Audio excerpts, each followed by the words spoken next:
আজ আর ভাত নয়, ব্রেড বাটার আর সাথে একটু চিনি দিয়ে আর সাথে লাল চা করে দিয়েছি ছেলেকে। ছেলে সকাল সকাল খেয়ে পরীক্ষা দিতে যাবে। সারাদিন যেহেতু ক্লাস হয় না, হালকা পাতলা কিছু খেয়েই যাচ্ছে। কি হচ্ছে ভাই? পায়ে ব্যথা, বললাম যে আমি নিয়ে যাই, নিয়ে যাচ্ছে। সকাল, সবাই কেমন আছো? আশা করি ভালো আছো, সুস্থ আছো। কোচবিহার জেলার এই ছোট্ট গ্রাম থেকে আমি প্রিয়া নতুন আরো একটা ভিডিওতে সবাইকে অনেক স্বাগত, অনেক ভালোবাসা। কাপড়ের দেখো যা হাল হয়েছে, চতুর্দিকে কাপড়, আরো এক চেয়ার কাপড় ধোয়ার আছে। ওই যে দেখো, ওই যে, তাহলে ভাবো এত বৃষ্টি, মনে হয় যেন পুরো বর্ষা লেগেছে।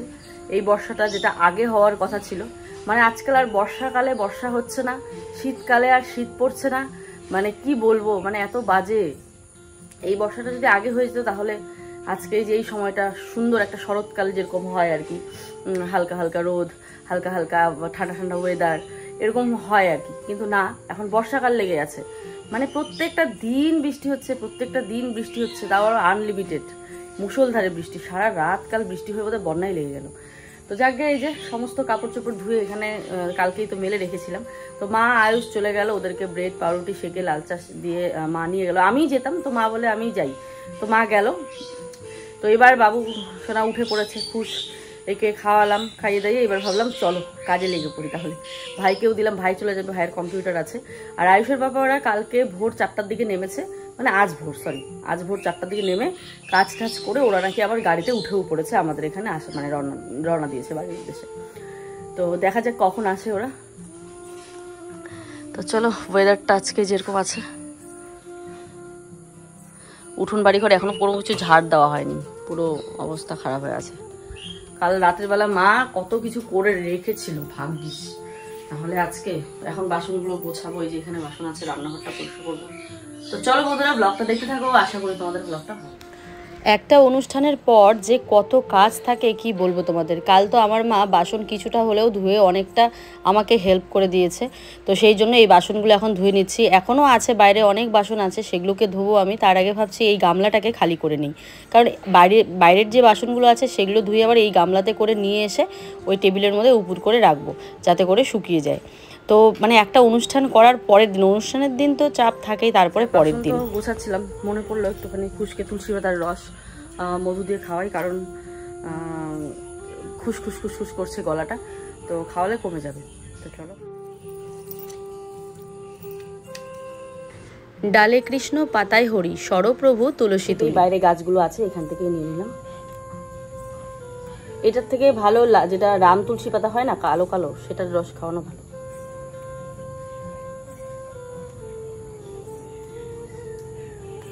আয়ুষেরও কাশি হতো ভীষণ, ওকে বাসক পাতার রস খাওয়াতাম, মানে কিছু তুলসী পাতা কিন্তু আয়ুষের একদম কমতো না, বাসক পাতাতে খাওয়াতাম তারপরেও কমতো না ওর, মানে এরকম লেভেলের কাশি ছিল আয়ুষের। আমার ঠাকুমা তুলসী তোলার আগে এই মন্ত্রটা আমাকে শিখিয়ে দিয়েছিল। আমি দেখেছি অনেকেই অনেক রকম মন্ত্র বলে, তবে আমার ঠাকুমা যেটা শিখিয়ে দিয়েছিল আমি সেটাই বলে তুলসী তুলি।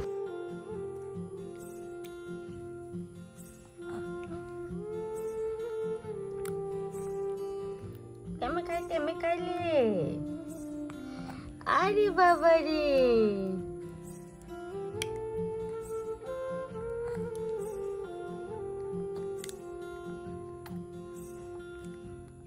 চলো ওকে কোলে নিয়ে খাওয়াই, এইভাবে খেতে পারবে না। অল্প একটুখানি দিলাম, শুধুখানি দেখলাম কেমন করে মুখটাকে, কোলে নিয়ে খাওয়াতে হবে। চোখগুলো দেখো না,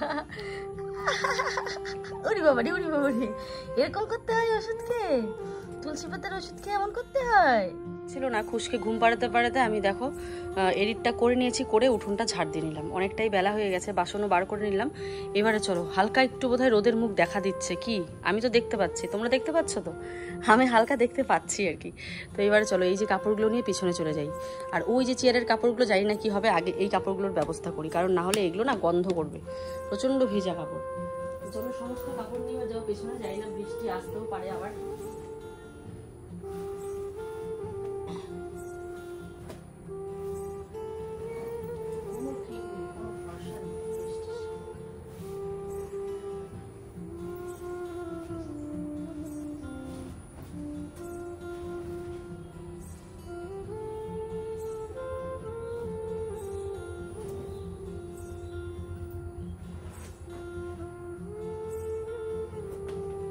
চলো এবারে সমস্ত কাপড় মেলে চলে যাই পেছনের দিকে।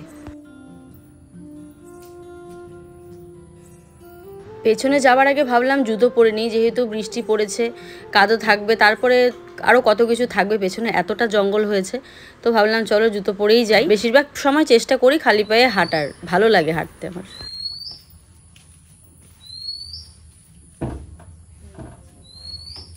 ইস, রাতে কত বৃষ্টি হলে ডোবা ভর্তি হতে পারে। ব্যাঙের ছাতা, ব্যাঙের ছাতা তো মাশরুম হয়েছে।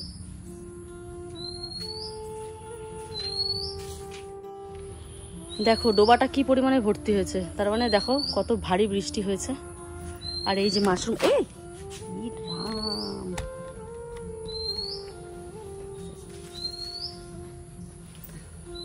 শুকনো জায়গাতে বসতে রে কাপড়গুলো।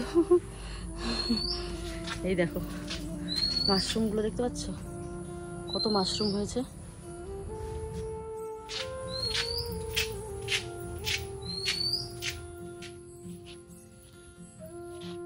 তেতো হলেও একটা কথা সত্যি, গ্রামের মানুষ যতই সরল সিধে হোক না কেন, এদের মনে প্যাঁচ বেশি থাকে।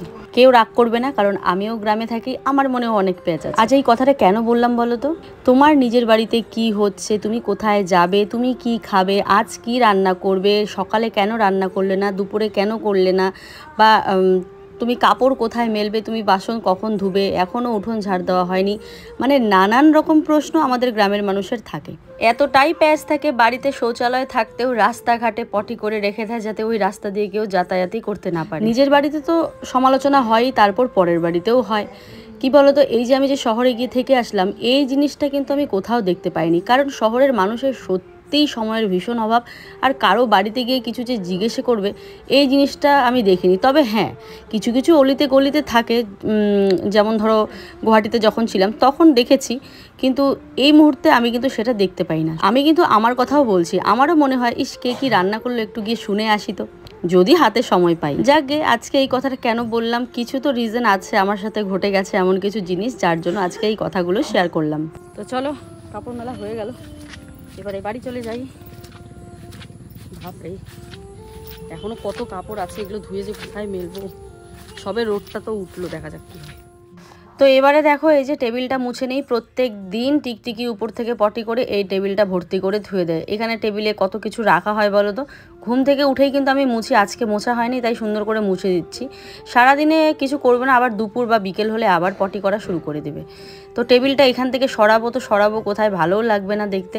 তো দেখা যাক কি হয়। এই যে বারান্দাটা যখন ভাঙা হবে, মানে ঘর ভাঙার কথা যখন বলেছিলাম, তখন বলেছিলাম বারান্দাটা ভাঙবো, ঘর তো আর ভাঙবো না, কারণ এটা আমার অনেক কষ্টের ঘর বানানো, এই ঘর থরি না ভাঙবো, কিন্তু ওই বারান্দার দিয়ে ভাঙবো, কারণ অ্যাটাচ বাথরুম করার, অ্যাটাচ মানে ঘরের ভেতর থেকে হবে না, ওই বারান্দা দিয়ে অ্যাটাচ বাথরুম করার ইচ্ছে। কত কাপড় বার করেছি দেখো তো। এখন এগুলোকে ধুবো, সার্ফ নেই, ওই বড় গামলাটায় আজকে ভেজাবো, সার্ফ নেই, হোগলা সাবান নেই, তো ভাবছি না। আর হাতে জানো তো ক্যাশ নেই, মানে ক্যাশ নেই হাতে, মানে ক্যাশ নেই মানে তো ক্যাশ নেই, খুচরো টাকা নেই। তো ভাবলাম চলো তাহলে বাকি নিয়ে আসি দোকান থেকে, পাশেই তো দোকান, এখান থেকে নিয়ে আসি, পরে আসলে দিয়ে দেবে। আমি বাকি টাকি আনিই না, লজ্জা লাগে আমার, কিন্তু এখন অগত্যা মধুসূদন বাকি আনতেই হবে। চলো সার্ফ আর হোগলা সাবানটা গিয়ে নিয়ে আসি।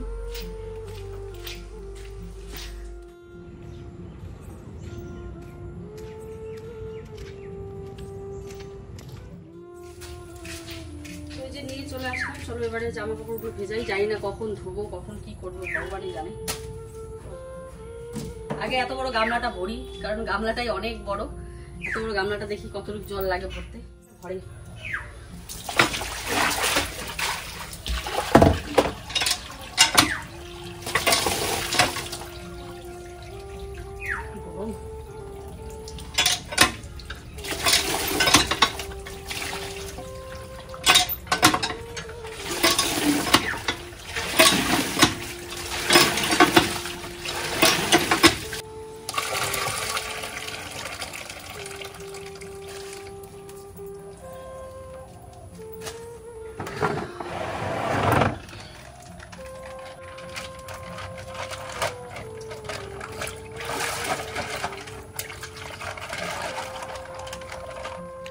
কাপড় দেখলে তো পুরো ভয় পেয়ে যাচ্ছি। আরও কিছু ওই যে বালতিতেও আছে রাখা, তারপরে ঘর থেকেও নিয়ে আসলাম। আজ পুরো এই যে এত বড় গামলাটা দেখতে পাচ্ছ, এটা পুরোটা ভর্তি হবে। আমি জানি না আমি কিভাবে এগুলোকে ধুবো। আগের কিছু সার্ফ ছিল সেটাকে দিয়ে দিলাম, তারপরে এক প্যাকেট ছোট সার্ফ এনেছি 10 টাকা দামি, সেটাকেও দিয়ে দিলাম। টোটাল 50 টাকা বাকি করে আসলাম, বাকিটা দিতে হবে। ও আসলে পরে আমি দিয়ে দেবো, আমার হাতে টাকা ছিল না বলে। তো আমার ছোট ছেলে যে এত চিৎকার করা শিখেছে কি বলবো তোমাদেরকে। তো চলো সমস্ত কাপড় চোপড় ভিজিয়ে তারপরে তোমাদের দেখাচ্ছি। গামলা কাপড়, আর এখানে একটা নোংরা বেডশিট, এটা আলাদা ভেজালাম, নোংরা তো পাতা হয়েছিল কালকে। না এখানেও এমন বেডশিট আছে যেটা পাতা হয়েছিল বাট অত নোংরা হয়নি, এটা বেশি নোংরা হয়েছে। তো এবারে চলো বাসনগুলো, এই যে বাসন কয়েকটা আছে সেগুলো মেজে নিই। এবারে কিছু বাসন আছে সেগুলোকে আগে ধুয়ে কলের পাটটাকে পুরো পরিষ্কার করে নেব, কারণ জানি এক গামলা যেহেতু কাপড় পুরো ছড়িয়ে ছিটিয়ে বসতে হবে কাপড়গুলো ধোয়ার জন্য। তো এদিকে বাসন ধুতে ধুতে ছেলে আমার চলে আসবে। যেদিন করে 50 মার্কসের পরীক্ষা হচ্ছে সেদিন করে কিন্তু 12টা 15-র আগেই ছুটি হয়ে যাচ্ছে, এই 10:30 পৌনে 11টার মধ্যে ছুটি হয়ে যাচ্ছে। যেদিন করে 80 মার্কসের থাকছে সেদিন করে 11টা 15তে ছুটি হচ্ছে। তো এই যে মা তো নিয়ে গেছিলো, নিয়ে বসে থেকে তারপরে যে নিয়ে আসলো। মারও শরীরটা ভালো না, মাও চলে যাবে বাড়িতে। মা বলছে এতগুলো কাপড় তুই ভিজিয়েছিস, তোর কি মাথা টাথা খারাপ হয়েছে নাকি? আমি বলি না, একবারেই ধোবো। প্রত্যেক দিন আমার এত কাপড় হয় কোথার থেকে, আমি সেটাই বুঝতে পারি না, এত কাপড় যে কোথার থেকে আসে। তোমরা বলেছো ওয়াশিং মেশিন কিনতে, অবশ্যই কিনবো। আগে আমার বাথরুমটা হয়ে যাক, ওখানে একটা ওয়াশিং মেশিনের জায়গা করে আমি একটা ওয়াশিং মেশিন কিনবো, কারণ এত কাপড় সত্যিই ধোয়া ইম্পসিবল। আমি ভাতের মার্শে কিনলাম, ভাত হয়ে গেছে কিন্তু তরকারি হয়নি। আয়ুষ খাবে, খিদা পেয়েছে আয়ুষে। কালকের যে নিরামিষ ঘন্টা আছে সেগুলোতে তো খাবেই না, আর ডালও নষ্ট হয়ে গেছে ওই যে। তো দেখি কার বাড়িতে কী তরকারি পাওয়া যায়। এখন রান্না করতে গেলে আমার এই যে দেখো এতগুলো কাপড় ধোয়া লেট হয়ে যাবে। অর্ধেক ধুয়েছি মানে খুঁজেছি, আরও এখনও আছে, এখনও বড় বড় বেড কাভারগুলো আছে। দেখি কারো বাড়িতে যদি পাই তো নিয়ে আসি। দেখি এতগুলো বাড়ি তো কারো না কারো বাড়িতে তো হবে, দেখি চলো। দেখো ডাল আর হচ্ছে চাল কুমড়োর ঘন্ট। আয়ুষ ডাল আর ওই শুটকি, এটা শুটকি মাছের ভাজা, এটা দিয়ে খাবে। চাল কুমড়ো ঘন্ট খায় না। তো বন্ধুরা শেষে আমার জুনিয়র পার্টনারকে ধরে নিয়ে এসেছি। জুনিয়র পার্টনার, আগে বেডশিটগুলো ধুয়ে তুলি, এখানে মেলবো। আজকে মেলার মতো সময় নেই, বৃষ্টি সব ধোয়া হয়েছে, খালি জলে ধুবো। জলে ধুয়ে এই বালতিটা রাখো তোমার আর খুশির। তো এমনি সময় তো কাপড় ধুবো করো, দাঁড়ো এটাকে আগায় দিই। তুমি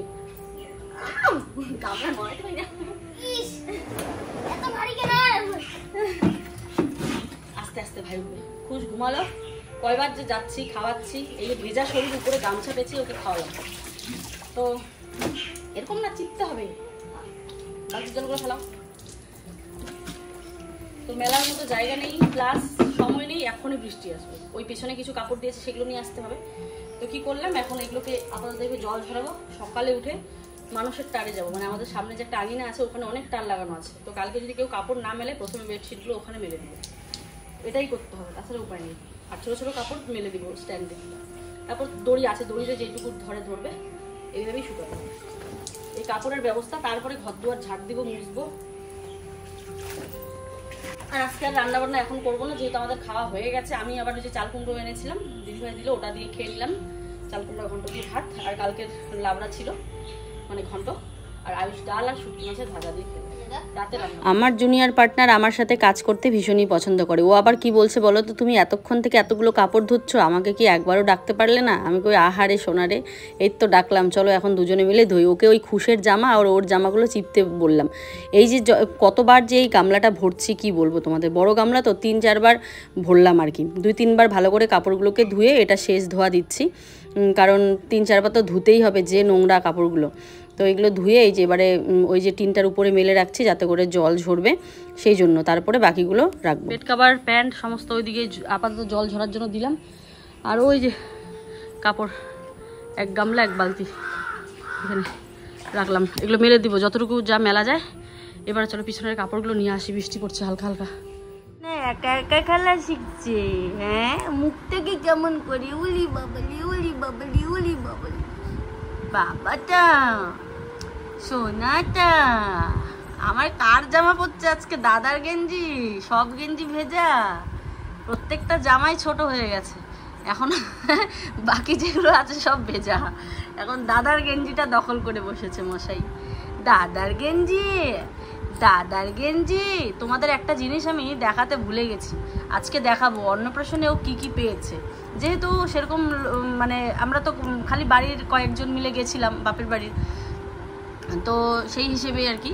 এই যে আমার বাড়ির থেকে দেখো, সরি খুশসোনাকে, বাবা বাবা দেখাও দেখাও দেখাও তোমাকে দাদু কি দিয়েছে, দেখাও দেখাও দেখাও। এই দেখো খুশসোনার হাতে বালাটা দেখতে পাচ্ছ, চুর বলে না কি বলে এগুলোকে, এই যে রূপোর চুড়ি যেরকম বানায় না, সেম এটা সোনার। আমি ভাবতেই পারিনি পাপা দিবে আর কি, মানে বুঝতেই পারি আমি। এই বাবা বাবা হিসু করে না, করে দিল। স্নান করে আসলাম, দুষ্টুটা। তো দেখো 2 হাতে, এই যে এটা আমার বাড়ির থেকে দিয়েছে। আয়ুষকে দিয়েছিল চেন, আর খুশকে দিয়েছে চুড়ি। তাও মা বলছে, খুশ তুমি ঠকে গেলে, তোমাকে চেন দেওয়া হলো না। তো যাই হোক, অবস্থা বুঝে ব্যবস্থা, তাই না? আগের মতো পরিস্থিতি আমাদের নেই। কি বলবো, আমাদের মানে পুরনো কথা বললে কষ্ট লাগে আর কি। কারণ আমার বাবা আজকে অনেক বছর থেকে আসামে খাটে, অনেক বছর মানে বিয়ের আগের থেকে। তো সেই হিসেবে বাবা যতটুকু করেছে একদম সৎ পথে। সোনার বিজনেস তোমরা বোঝোই, চাইলে অনেক কিছু করতে পারতো, কিন্তু সোনার বিজনেস তো একদম সৎ পথে, যতটুকু না করলে না হয় ততটুকু করেছে। বাড়ি করেছে, হ্যাঁ একটা গাড়িও ছিল আমাদের, মানে আমাদের বাবার একটা বাইক ছিল। বাইকটা যদিও বা বাবা এখানে এসে চালাতে পারে না, বাইকটা নষ্ট হয়ে গেছিলো, গুয়াহাটিতে থাকতো তো এখানে কিনেছিল। তো সেটা আর কি পরে বিক্রি করে দেয়। পরে মার জন্য একটা স্কুটি কেনে, মা স্কুটি চালানো শেখে তারপরে। তো আমি ভাবতে পারিনি যে পাপা চুড়ি দিবে। আমি বলেছিলাম কিচ্ছু লাগবে না, শুধু আশীর্বাদ করলেই হবে। তারপরেও পাপা বলে না, চেন দিতে হয়। বড় নাতিকে চেন দিলাম, না না বাবা না না, আচ্ছা আচ্ছা, বড় নাতিকে চেন দিলাম, ছোটটাকে চেন দিতে হতো। ও শোনা ও শোনা ও শোনা, আমার কথা বলি টুকুস। ডাক্তার এখানে যেতে হবে গো, ওর সর্দি লেগেছে। টুকুস ওলি বাবালি টুকুস, ওলি বাবালি টুকুস। তো যাই হোক, বাবার করোনা হয়েছিল, তারপর থেকেই বাবার বিজনেসটা একদমই ডাউন হয়ে যায়। আর তারপর থেকেই এরকম, মানুষের দিন সবসময় সমান যায় না, আজ খারাপ আছে কাল ভালো হবে। যেমন এখন আগের থেকে, মানে করোনার পরে যেই পরিস্থিতিটা হয়েছিল, তারপর থেকে এখন একটু পরিস্থিতি ঠিক হয়েছে বাবার। কারণ ওই যে বললাম, কারো দিন সমান যায় না। এক সময় প্রচুর ভালো কাটিয়েছিলাম ছোটোবেলাতে, মনে পড়ে সেই দিনগুলো। তো মাঝখানে বিয়ের আগেও বেশ ভালোই ছিল, এই করোনার পর থেকে বাবার পুরো মানে এসে হয়ে যায়। এটা অনেকেরই হয়, ব্যবসা ডাউন হয়ে যায় অনেকেরই। ব্যবসার মধ্যে তো আপ ডাউন থাকবেই, তাই না? তারপরেও আমি ভাবতে পারিনি। ও শোনা ও শোনা, আমরা যাবো ডাক্তার, এখানে যাবো। তো যাকে এটা দিয়েছে বাবা, আর আরও কিছু আছে আমি তোমাদের দেখাবো। আর কারা কারা দিয়েছে আমি পরে তোমাদের দেখাচ্ছি, হাতের কাছে নেই তো, এটা হাতের সামনে ছিল বলে তোমাদের। যাই হোক, সত্যি কথা বলতে ভাবতেই পারিনি বাবা দিবে। যতটুকু দিয়েছে সবটাই আশীর্বাদ। আমি জাস্ট এসে দেখো সিঁদুরটাও পড়তে পারলাম না। খুশসোনা কোলে ওঠার জন্য ব্যস্ত হয়ে গেছে, মানে খুব কান্নাকাটি করছে, খুবই কান্নাকাটি করছে, শরীরটা ভালো না বলে। তো তাড়াতাড়ি করে ওকে কোলে নিলাম। এত কাজ, এত বড় কড়াই, তোমাদের ভিডিও শেয়ার করতে পারিনি। কাপড়গুলো ধুয়ে কিছু বেড কাভার না মেলে দিয়ে এসেছি, রোদ উঠেছিল, এখন আবার আকাশটা ঘুম ধরে আছে। বলো এগুলো কার ভালো লাগে? ভাবলাম যার জন্য জল ঝরাতে দিলাম যে মেলবো না, কালকে মেলবো, পরে দেখি কি রোদ উঠেছে, তো দৌড় মেরে না বলি না, অনেক কাপড় কালকে পরে, এতগুলো কাপড় কোথায় মেলবো, একটু জল ঝরলেও অনেক। তো পরে পিছনে গেলাম, হয়তো এখন আকাশ ড্যাম হয়ে আছে, কেমন রাগটা উঠে। এখন আমাকে ছেলেকে নিয়ে যেতে হবে ডাক্তার, এখানে ছেলের কাশি হয়েছে, পাশে ডাক্তার বসে, এখানে যাব। বড় ছেলেকে নিয়েও যাব, কারণ একা একা যাবো না, কারণ যদি কিছু আনি কিনতে হয়, খরচাপাতি কিচ্ছু নেই ঘরে, আয়ুষের বাবাও নেই। তো খুশের দুধ আনতে হবে, দুধ শেষ। এই যে বৃষ্টি আসবে, আর দেখো এখন দৌড়ে গিয়ে যে আমি কাপড় নিয়ে আসবো, বাচ্চা আমার হাতে একা, কিভাবে নিয়ে আসবো বলো তো? বাড়িতে একটা মানুষ নেই। আয়ুষটাও বা কই গেল খেলতে, ও কতক্ষণ থাকবে বলো ভাইয়ের কাছে? ও তো বাচ্চা, ও কি বোঝে আমাদের মতন, তাই না? ও তো বোঝে না দাদা। আর এই দুষ্টুটা খুব দুষ্টু, এই দুষ্টুটা খুব দুষ্টু। ওই বাবা রে, দুষ্টুটা খুব দুষ্টু। চলো, বাইরে প্রচুর কাপড় আছে, ওই যে র্যাকটা দেখতে। চুলটা একটু শুকাই বাবা, চুলটা ভিজা, চুল বেঁধে রেখেছি, দেখো অবস্থা। মানে নিজের প্রতি যত্ন, এই যে পুজো এসেছে, নিজের প্রতি যে একটা যত্ন বলে মানুষ, চুল কাটছে, চুল কালার করছে, কত কি ফেসিয়াল করছে। এইবার পুজো একদম পুরো এরকমই যাবে, না কোনো কেনাকাটা হবে, না কিচ্ছু হবে, কিচ্ছু হবে না। এবার পুজো নর্মাল যাবে। টাকা পয়সা নেই, কিচ্ছু হবে না কেনাকাটা। চলো যাচ্ছি খুশকে ডাক্তার দেখাবো। প্রচণ্ড কাশি সর্দি, প্রচণ্ড মানে অল্প অল্প আর কি, খুব প্রচণ্ড না। আমার নাকটা মনে মনে মনে মনে করে। খুশি আয়ুষকে দেখে খুশি, মানে বেড়াতে যাবে না বুঝে গেছে। ওই দেখো ওই দেখো ওই দেখো ওই দেখো খামচি দিচ্ছে। কি কোথায় যাবো? খুশলু খুশলু খুশলু আমি গান গান চলো খুশলু মুখটা কেমন করে।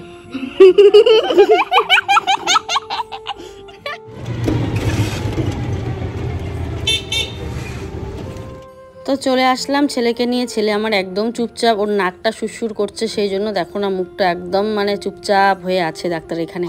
রান্না নেই, খাওয়া নেই। আয়ুষ হচ্ছে পরে হচ্ছে ওর জেম্মার বাড়িতে খেয়েছে, সারাদিন রান্নার সময় পাইনি ভাবো তাহলে। আয়ুষ কিন্তু পরে ওর আরেকটা জেম্মার বাড়িতে গিয়ে খেয়ে এসছে। আমি অবশ্য তরকারি বানাতাম, তো ওই দিদিভাই বললো আরেকটা, ওই যে নন্দিনীর মা বললো কি ওদের বাড়িতে তরকারি আছে, পরে আমাদের এখান থেকে ডিম নিয়ে গিয়ে মামলেট করে দিল ওকে, তারপর খেলো। আমি যদিও বা তখন বাড়াতাম আস্তে আস্তে, আজকে কাজ সেরে আস্তে আস্তে প্রায় অনেক 4টা 4:30 বাজে। তো ও যখন খেয়েছে আমি আর পরে খেলাম না। তা আমি বাজারে গেলাম, এই যে এখন ভাত তো রান্না করেছিলাম, এই বড়াগুলো দিয়ে আবার আমি একটুখানি ভাতও খেয়ে নিলাম। সারাদিনের যে একটা খিদে, সকালে ওই একটুখানি খেয়েছিলাম 1 মুঠের মতো। তোমরা যারা আমাদের ব্লগ দেখো তারা তো জানবেই যে এরকম বড়া, চপ, চাউমিন, মোমো আমরা খুব কম খাই, বাড়িতে আনাই হয় না। তবে আমি একটু বাজারে গেলে আনি আর কি, ভালো লাগে মাঝে মাঝে খেতে। তো চলো এবার তোমাদের সাথে শেয়ার করব আমার ছেলের পাওয়া কিছু গয়না অন্নপ্রাশনে। তো এই ব্যাগটার মধ্যে রেখেছিলাম ঢোকানোর আগে, তো ভাবলাম তোমাদেরকে দেখিয়ে দিই। এই যে কি বলে খাড়ুগুলো, এগুলো তো আমি দিয়েছিলাম খুশসোনাকে। আর এই যে চেন একটা বড় ছেলের জন্য বানিয়েছিলাম, একটা ছোট ছেলের জন্য এই যে গোটাটা দিয়ে পরিয়েছিলাম গলায়, ওনা ব্যথা পায় সেই জন্য খুলে রেখেছি চেনগুলো। আর এই যে একটা চেন, সেদিন আমার জেঠিমা শাশুড়ি আর জেঠু এসেছিলো, বড় জেঠু, তারা ওই যে ইসের দিন বাবার যেদিন অস্থি নিয়ে যায়, তো সেদিন আশীর্বাদ করেছে খুশসোনাকে। আর একটা চেন ওই যে এই পাশের চেনটা, এটা দিয়েছে জেঠু, আর তার পাশেরটা দিয়েছে আমার কাকিমা। আর ওইটা তো আমরা দিয়েছি, যেটার মধ্যে ওই যে লকেটটা আছে, লকেট তো না ওটা, ওই যে রিঠার গুটি বলে ওটাকে, আর ওইটা আমার পায়েল। আর এই যে আংটিটা তো আমরা দিয়েছিলাম। তো এই ছিল অন্নপ্রাশনে পাওয়া কিছু জিনিস। তো চলো বাবার মানে আমাদের বাড়ির থেকে দেওয়া চুড়িটা তখন প্রথমে দেখিয়ে দিলাম তোমাদের। তো চলো ফিরে আসছে আগামীকাল নেক্সট ভিডিওতে। টাটা।